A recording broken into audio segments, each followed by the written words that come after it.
Good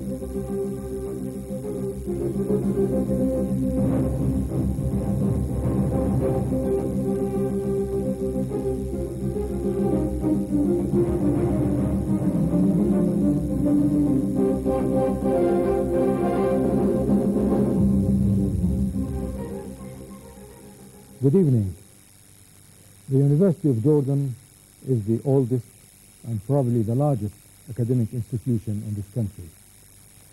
Thousands of students from Jordan, the Arab world, and even foreign countries have graduated from this university over the past 40 years. At one point in Jordan's history, when you said you were going to the university, or you simply referred to the university, everybody knew that you meant the University of Jordan, because it was the only academic institution at that time. Nowadays, of course, we're lucky to have close to 20 or even more universities in Jordan, either private or public, offering a variety of specializations in different fields. To talk about the University of Jordan, its accomplishments, challenges, as well as future programs, I'm glad to have with me in this program Dr. Walid Maani, President of the University of Jordan. We will chat about issues related to the University of Jordan and issues of higher education in general.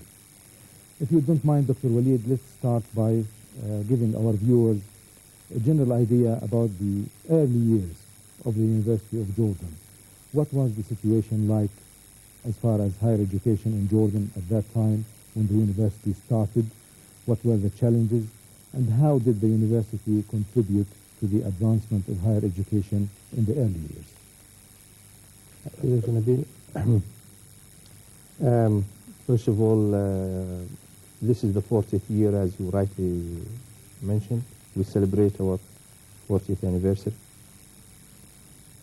It was in 1958, 59 that discussion and debate started to surface regarding the establishment of a university in Jordan. You might remember at that time we only had in Jordan sort of community colleges or teachers' colleges to produce the numbers of teachers required for the development of the secondary school system in Jordan. In 1960-61, a committee with some foreign participation was formed, which came up with recommendations that the need had arisen to establish some sort of a higher institute of education in Jordan. At that time, it was perhaps right to mention that the fields suggested were agriculture and education itself, and the university to be created was supposed to give a 2-year degree and a 4-year degree. In 1962, a royal decree was issued by the late Majesty King Hussein and established the university as a university.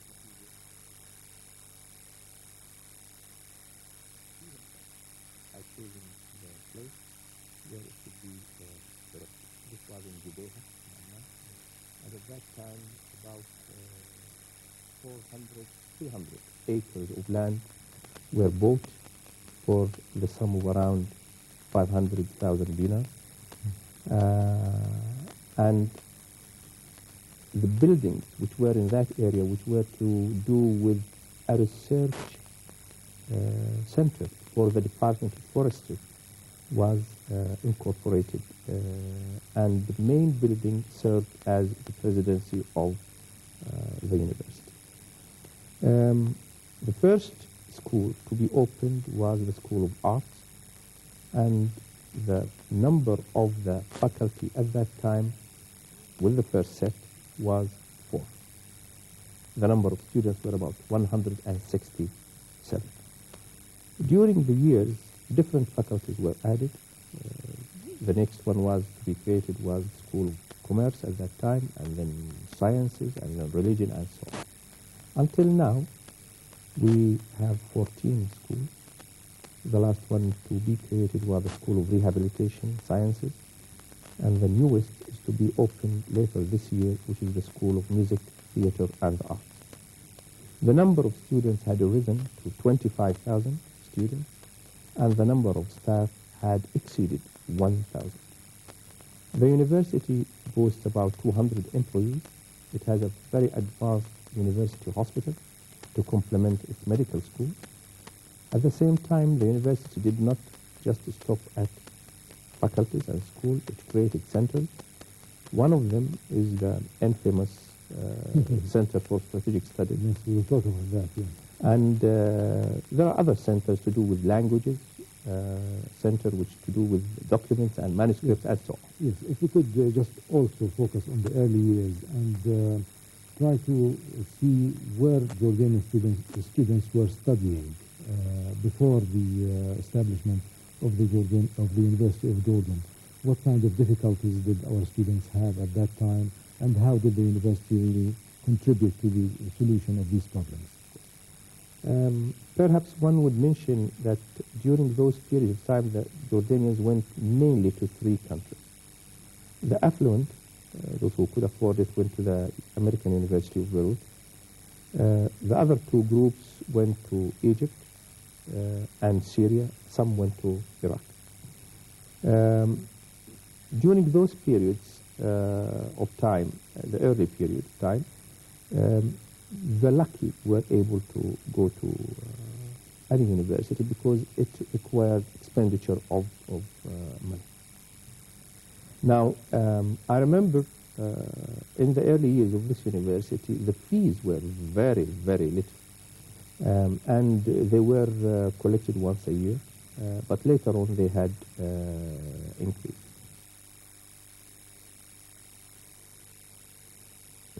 To entice girls to become nurses, the university offered them salaries as students and even uniforms. Until today, the tuition fee for a credit hour in nursing is 6 Jordanian dinars. This remains exactly the same as when it was established. Are girls now more willing to join the school? Oh, absolutely. The change happened because the persons responsible for education at that time gave the right example by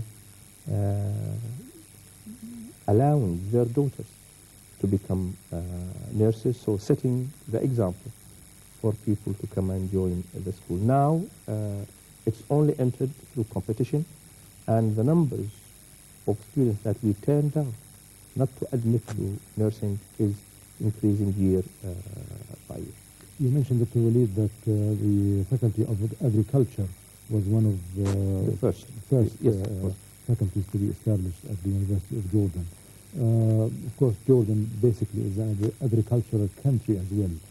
How much focus do you still give to this sector, to the teaching of agriculture?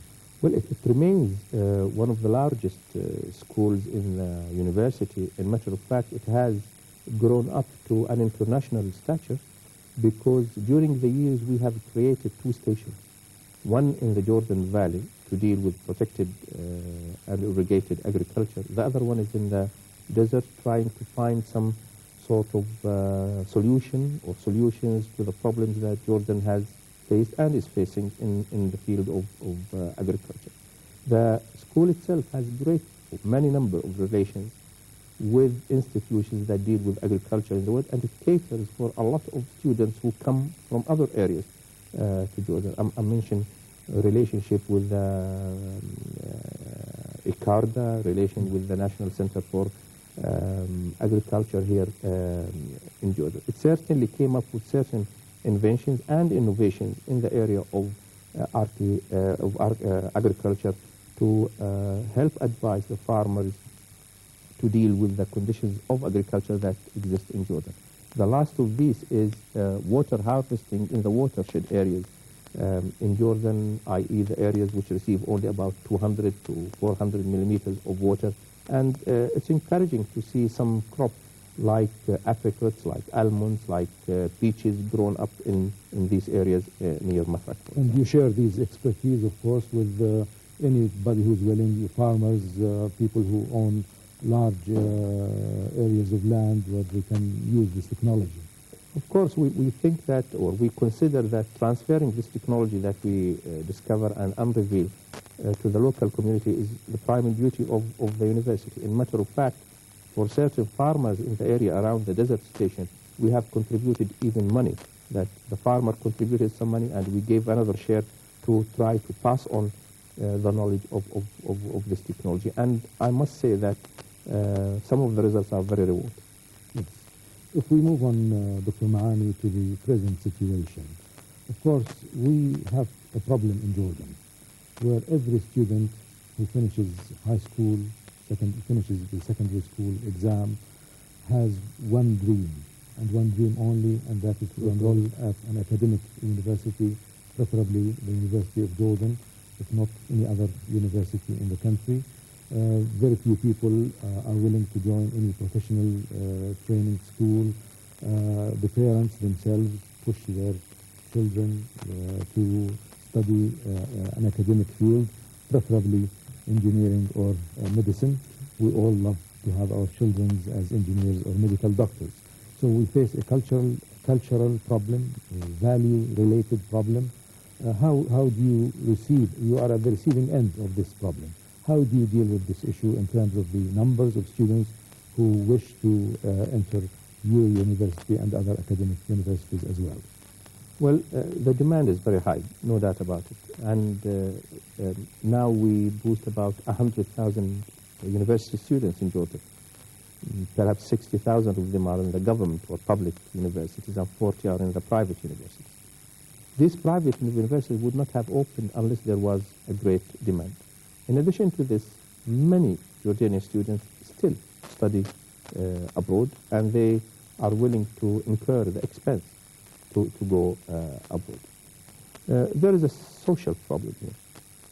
As you rightly said, the Jordanian population, families, fathers, parents, and so on, still believe that a son has to graduate in either medicine or engineering, dentistry, pharmacy. But there is an encouraging development here.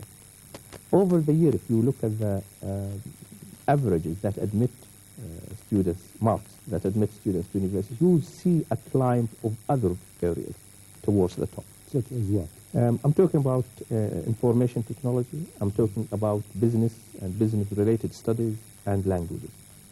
It is very encouraging to, 3 years ago or 4 years ago, to see that computer science in certain areas had displaced pharmacy into fourth place. Whereas, for example, for languages, to get into a foreign language program, you need to have more than 90% of a mark in the general certificate examination of Tawjih. Of course, people would like to go for what they think is the best of the university, but then they might go for which is nearer. So sometimes this, being Amman, being the capital, and it has perhaps half of the population of Jordan, you might imagine the amount of pressure on the students to achieve so that they compete and enter the University of Jordan. I have not seen a student through competitive entry into the exam in the university have entered this university with an average of less than 82.5, perhaps over the last 10 years, which means that it's a very highly competitive university. You're satisfied with the admission process at the university, and there are no loopholes here or there? Well, I can speak for myself, of course. I cannot see any loopholes to admit students who do not deserve to be in the university. Of course, there are other means to get into the university through the quota system for certain groups of students. But even for those, there is a competition amongst those quota students themselves because their number is large and the number of seats available to them is limited. So all in all, the current policy remains valid until you have the luxury of having so many seats in the universities, more than the applicants. Then each university will set its own standards and conditions. Let me be honest with you, Dr. Maani. Some people, of course, raise the issue of admissions and so on, and feel that the university or the universities in Jordan in general are very conservative in this issue. And they compare, or they draw a comparison with other neighboring Arab countries, where they say, for instance, in Syria or in Egypt and other Arab countries as well, you only have standing room space for students. They cram them into big halls, and they have large number of students in classrooms. You are conservative when it comes to having a certain number of students in classrooms. Is that true? And what do you say to the people who raise these concerns? Well, I don't look at it from the point of view of conservatism or otherwise. I think Jordan had surpassed the era of quantity production. Mm-hmm. And now Jordan is concentrating on the quality of education. You cannot convince any person who's knowledgeable in education and its matter that by cramming lecture halls with 500 students and 600 students, you deliver the right amount of education to the students. There must be a rapport between the class students and the teacher, and this could not be achieved unless the number of students is right for the teacher. Anyway, we're now approaching the time and era where lecturing and cramming people in lecture halls is a method of the past. And there are different new techniques of education now that the University of Jordan and universities in Jordan in general are striving for. I'm talking about using the new information technology techniques in the delivery. Well, we are using some of those. You might remember last year we had opened, or His Majesty King Abdullah opened what we call the Athir Center, which is the Global Development Learning Network. This is a very advanced center or facility for delivery of courses over the net. For example, last week we launched the first online registration system in the country and perhaps in the area, where students are not requested anymore to go and queue to register for courses. Even paying, the students are now allowed to pay to banks rather than go to the finance department to pay their fees. The students now can register fully online? Of course. As on the 13th of this month, for the first time, they were registered online, yes, sir. And they will have the same access to information as they were physically on campus? Oh, absolutely, absolutely. And it's not only this. People now will stop asking their colleagues to register for them when they are traveling. You could log on when you are in a different country and pay the same thing and register the same thing. In matter of fact, in the universities now there are about 30 halls filled with computers for the students to use this or use outside. And we very soon, in 2 months' time, will open the largest internet hall in the whole world for the students to use at home. Yes, of course, you mentioned some of the new trends in higher education, and one of them, of course, is the open universities. Do you think in the long run this would pose a threat to existing universities? I don't think so. I mean, if you look at the open universities that have existed all along, look at the Open University of Britain, Open University of South Africa, and so on, there is a number of clients for these universities. You see, an open university does not require regular attendance.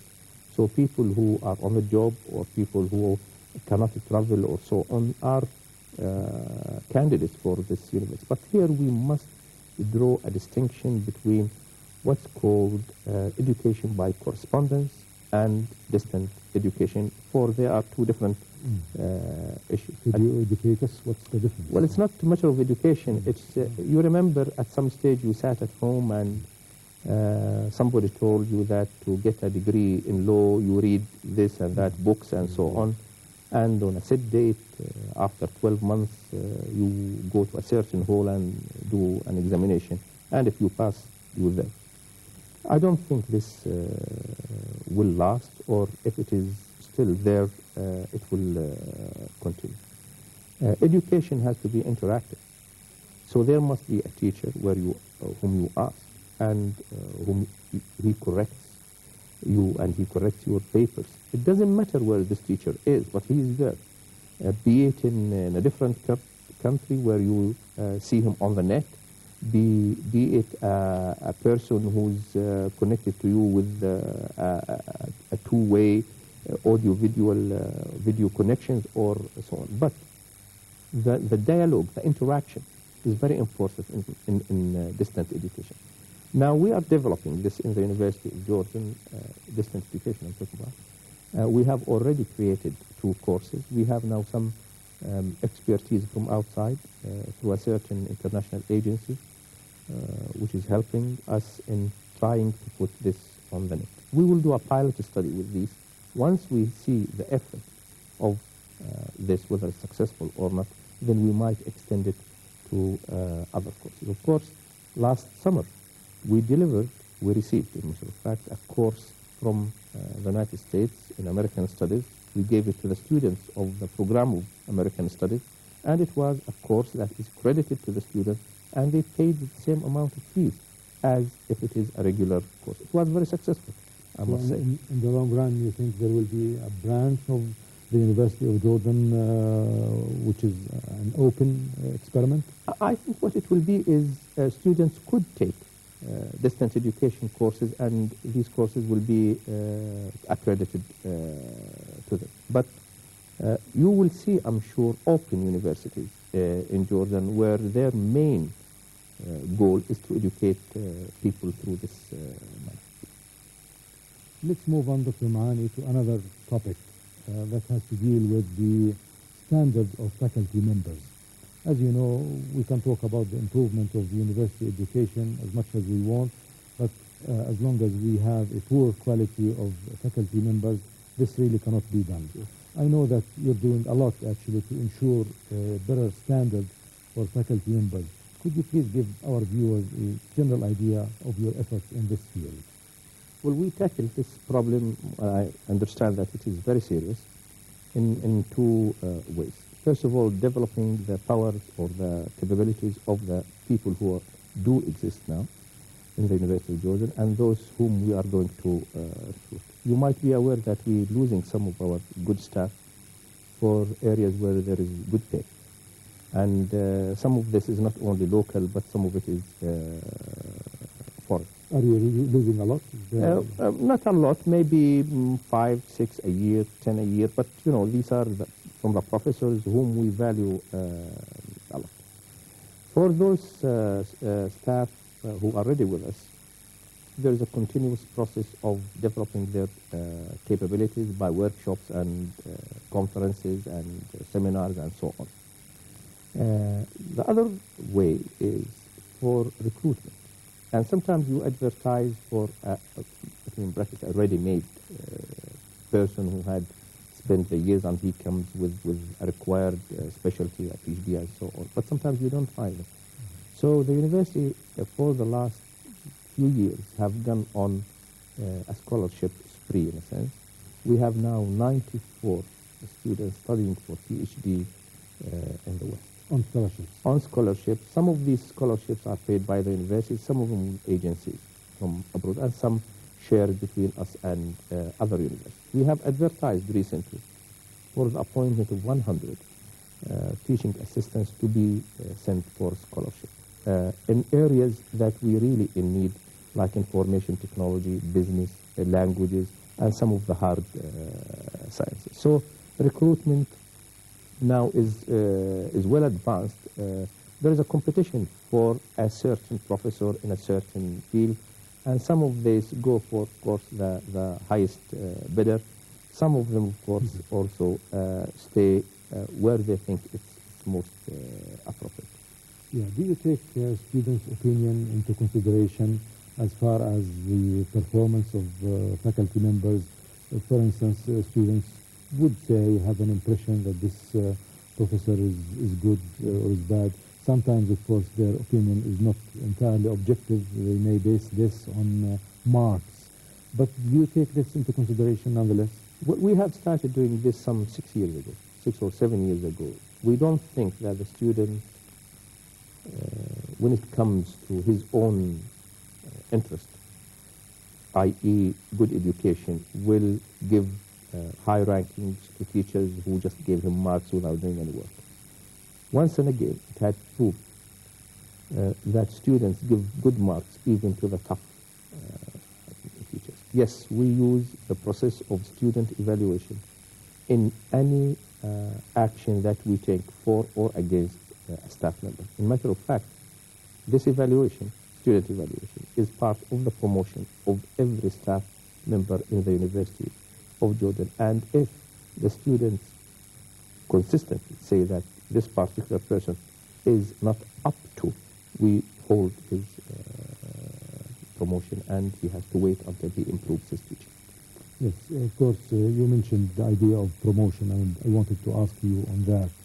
The criteria of promotion in most Arab universities really focuses on publication of research articles in certain refereed periodicals. So, don't you feel that in the Arab world, in the developed world in particular, we need to have an input of professors in the development of the local communities as well?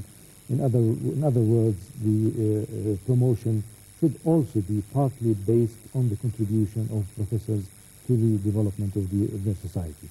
well, we do take that into consideration. I must here reiterate that the three elements that are taken into consideration during promotion is publications, as you mentioned, secondly, teaching, third is community service. Now we value the contribution of a teacher to his society, to his peers, to his associations, how much he participated in conferences, how many patents did he register, and so on, as part of the promotion. I don't think it is wise to take publications as a sole factor, or to that matter, teaching as a sole factor. I think you're looking for the all-rounder, the teacher who educates properly, who researches properly, and at the same time who gives services to his community. To this vein, or in this vein, the teachers who participate in the community service programs, for example, of the University of Jordan, are looked at favorably. Maybe very soon, when we are amending the regulations of the university because of the new law, that this community service and participation in projects with the society may play even a bigger role in promotion. Yes. Also, Dr. Maani, what is being done to maintain a healthy environment for the student body at the University of Jordan? Of course, students go to universities not only to achieve academically, but also to interact socially, to express themselves in different fields as far as their interests may take them. What is being done really to maintain this balance between academic achievement and student interaction in general? We think of the university as a major forum for the shaping of the thinking of students. It has been like this always, not in Jordan, but everywhere in the world. Since the inception of the university, it relied on what's called the student clubs, or the student scientific groupings, associations, and so on. One in chemistry, one in physics, and so on. Until in 1989, after the return of the parliamentary processes in Jordan, the university opted to create what's called a student council. The student council, the first one, was elected early in the 90s, and it was by free election. It went on to, in a sense, create a council which represented the students, and it spoke for them. It dealt with matters relating from, or differing between scholastic achievements, between marks, between books, between the availability of this and unavailability of that. Until in perhaps 98. At that time, you may remember that there were some factional problems in the university. And at that time, some of the fights between the students were really not accepted or acceptable. So we formed an ad hoc committee And this ad hoc committee was made of or formed of people from sociology, people from psychology, people from education. Students, you mean? No, I'm talking about staff, teachers. I see. To try to look why this violence, why this aggression between the students. It went and looked at the matter and came up with a white paper, which we published. And it put in 3 points in that. First, that the students have a lot of free time on their hands, so they might as well fill it with anything. The other thing, that the relationship between the staff and the student was at its minimum. Mm-hmm. And the third point that was mentioned, that in the run-up to the student election and after the results, 2 months before, perhaps 3 months afterwards, and after there is 2 months before, perhaps 3 months afterwards, there is tension between the students that may result in squabbles.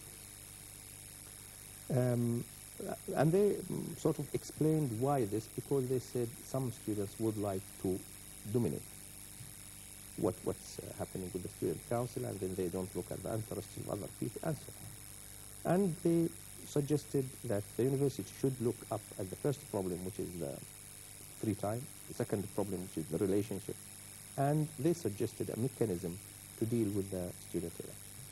For the first one, which is free time, we created the community service program, whereby the student has to give 10 hours each semester to his society in the form of voluntary work. We met some resistance in the beginning. We're not here to work. Resistance from the students and some of the staff, too. But we persevered, persisted on the thing. Now, I must admit, I'm very surprised. I'm very happy at the same time at what we have done in this voluntary work. A couple of days ago, we had a dignitary from the British Council, as a matter of fact, the director of the British Council, who came here just to look at this program, and he commended it in the most strong terms. When you say community service, could you give us an example? Exactly what do you mean by that? We come to the students each semester and we ask, what do you want to do as a service for the community? We might offer him areas of service, and he might come up with areas. But then we form groups. Each group will go with a staff member to try to do a certain service, be it plant a tree, be it help the schools who left, the children who left the schools to go back to learn, teach the illiterate, sometimes visit orphanages, talk to the students, and so on.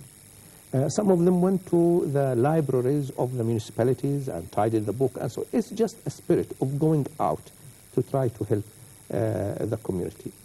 We rewarded the students by inviting them to something like a leadership program where they went and met dignitaries. Some of them were invited to Britain to go and see this. And they take credit for that? They cannot, academic credit. They cannot graduate unless they do it. It's all students? All students.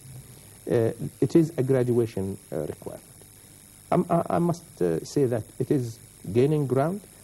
Some other universities started to emulate it. So we're very happy with this point. It seems that it keeps the students busy. The second point was the relationship between the staff and the students. We created what's called the university families, where we divided randomly through the computer all the staff and the students, so that there is a family made up of a member of the staff and 25 students. They meet regularly, once every 2 weeks, and talk about non-academic matters. Anything that the student raises or likes to talk. Sometimes there are topics thrown for discussion by the teacher, just for the students to meet each other and to have this... From different faculties. Different faculties. We made sure that medicine will mix with law, will mix with education, people who came from Amman mix with people who came from Karak, and so on, just to make this amalgam. And we also... How do you ensure the attendance of students in these meetings? If they don't attend, they have to do it again, and they do not take credit for that semester, and their graduation may be delayed. So they're taking it very seriously. The third problem was the squabbles that arise before and after the elections. This time the committee recommended that the formation of the council should be changed. The mechanism by which the council is formed should be changed. And we put in a proposal that we took to the university council, mainly the university council, which is responsible for the student affairs. And the idea was, let's create a separation between two units of that council to form the 80, i.e. elect half of it and appoint half of it according to certain criteria. Of course, that was a controversial. It was controversial at the time, of course. Of course, the controversy part of it was, yes, the university will appoint its own cronies, in a sense, and its own people, and so on. But the council, the university council, when it decreed the change, it insisted that those people who are appointed must be academically sound, means the first in physics, the first in chemistry, the first in biology, and so on. Randomly. Randomly. It doesn't matter who he is. It doesn't matter what sort of affiliation is. So after we elect the 40 and we appoint the other 40, they sit together, and anyone who thinks he's fit to be president of this council puts his name forward, and then we group them together, those candidates, and they have a dialogue for 1 or 2 hours, and then we agree on one person. It doesn't matter who is he, whether he's elected or appointed, it doesn't really matter. This policy has been in effect now for almost 1 year? 2 years now. 2 years. The third council to be elected in May will be elected on this rules too. Do you think there could be a review of this policy at some point in the future? I really don't mind at all. We are open for suggestion, but it seems that from the experience of the last 2 years, what the committee hinted at, that the university will be a quieter place, maintaining tranquility for study, and so has been achieved by this mechanism. If we see that at some stage we need to amend it or change it or whatever it is, we are open for suggestions, but at the time we don't see that there is a need to change it at the moment. Yes. Dr. Maani, the graduates of the University of Jordan, of course, are to be found in every Jordanian institution, whether government or private, and this is really something that should give you all pride. But what are you doing actually to maintain the standard of the graduates of your universities? Are you also listening to the employing institutions? What do they think of the graduates of your university? And you take this into consideration in your programs, academic programs that you have right now? In matter of fact, we're doing more than that. I think, as I mentioned earlier on, we surpassed the stage of quantity. We're now into quality. Last year, one of the Jordanian funds here submitted that some universities in a certain program be subjected to a quality assurance program, and this was done by a non-Jordanian agency, the Quality Assurance Agency of Britain. It came, this agency... Is it a private or public agency? It is, I think it's a public. I'm not sure, but I think it's public. It came and picked, to start with, as a pilot study, computer science. And asked people to evaluate themselves internally, which we did. We volunteered for going into it. And then they came and audited that externally and ranked these programs in the university, in the universities in Jordan, those who participated. We came number 1 in the public universities. But in Jordan, we did not come as number 1. Some other private university came as number 1. I was happy that somebody else was competing with us for 2 reasons. First of all, that there are other... You're talking about the quality of graduates. The quality of graduates, the quality of the program itself. Of course, it dealt with the graduates. I was happy because it meant that people now understand that what they should look for is excellence rather than just producing educated people or half educated or whatever you call it. Since then, we entered into same thing with business.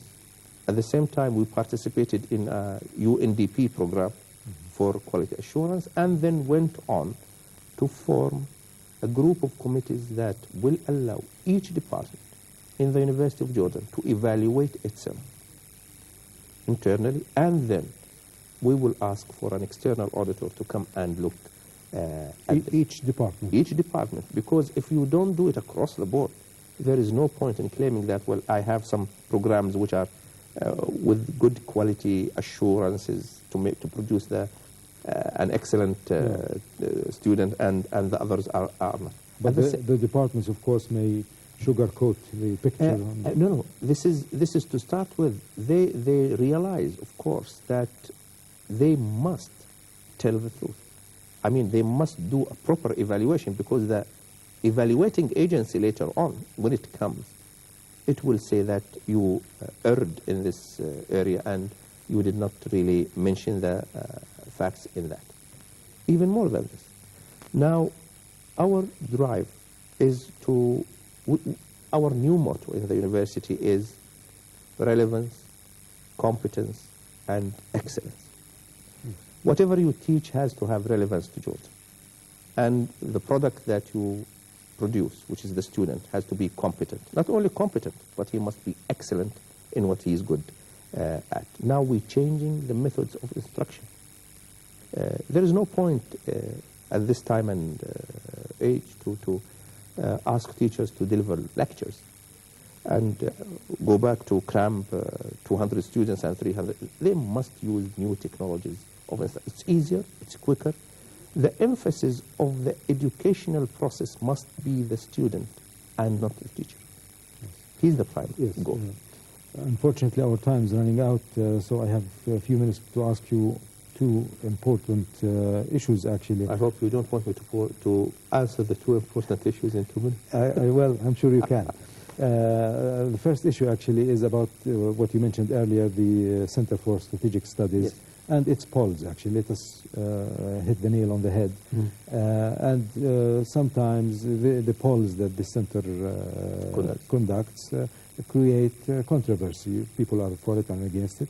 I wanted to ask you, what do you think of these polls in particular and the role of the center? Okay. Well, let me answer the latter part first, the role of the center. We think that the role of the center is much more than polling.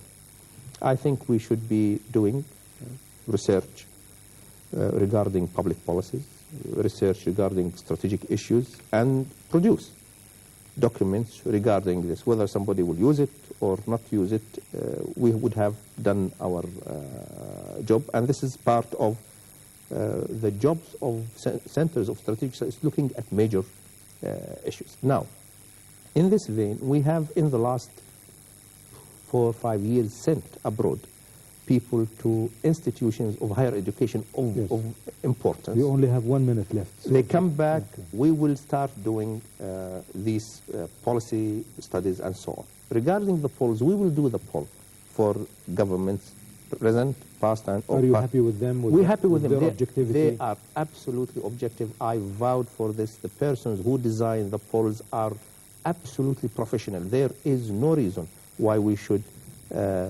design it in a way to bring this result or that result. I wanted to ask you also on funding. I know that there is a problem with funding. I have no problem with funding. You have no problem with funding. For this year, year 2002, we have passed, tomorrow the Council for Higher Education will pass the first balanced budget for the University of Jordan in 12 years. No, sir, we are okay. That's really very reassuring. I think we only have time to thank Dr. Walid Al-Maani for being with us, our guest, where we talked about Jordan University and other issues of higher education. Thank you very much, and see you next week.